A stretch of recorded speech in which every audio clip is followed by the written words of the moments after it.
nên là đó ngã chứ các vàng phải ngã cầm mũi cái hôm cứ set cái ball tu đi cái chạy đi hiện tiền à vật gì ngà chứ ang lệ cái chơi hiện tiền cái này giống như cái pan ngã cầm mũi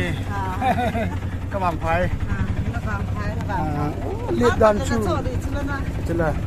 phô ná cả phải hình này là đỏ tàng phát ra cái môn nào chúng mày lúc trong cái môn chúng mày thăm hiền hỏi vào đây đây là ai mà nó à mà nó mà không phải đấy mà nếu không phải yo tin kang pai job tha kon da ni le le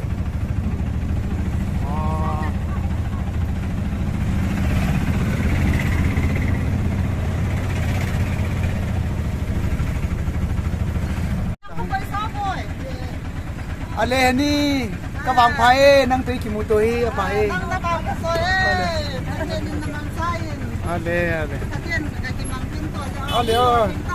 ale ni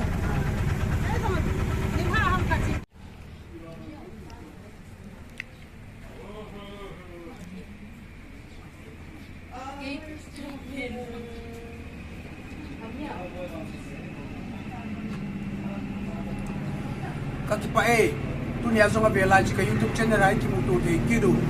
mate tangwa na kahin pin chule kain bat sa nga chu hin kang phaya pa da hung kal do hi ali le jing in keji ko hi ke nga man sa kan hi sin ka tha nom le hi zong le la ikipin na chu mai tan video bi nga don bo kha ta lo ham ti ai se yom jin tu la sung home crusade ki mang kahin patien jalin tu nya hi zo ka hivin ka gi pa thu ka sei nom chu jesu christain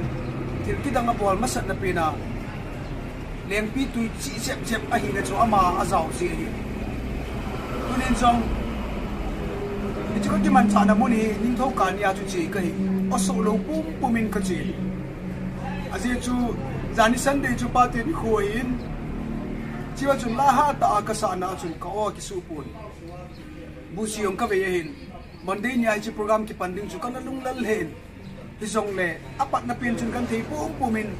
oso lo pum pumin ka ki mangin pa da hong chen tu ni a chei ni hin wang la sa thei ki din kaum tan e chi ka ki pa na hen ke dia zong ka ki til kho na hen paten ni nei lu se da apat nan oso lo hi zong nen tu nya la ka sa khom the ho ki pa tu yang ka sein zone cha nei puya pathian yong ka thang vai chu ki pa tu ka sei han nang chule ka YouTube channel hi kan mo boi pi thei ji pon ke yong ki sei mo ka hi zin heading tam pi chum ji hina ma jong le edit bolding editing ti ho om jin ka ki sei mo ja kan headman lo ho ki ngai da mo tin ki ngai thi mo tin abana ikimu to thenu diu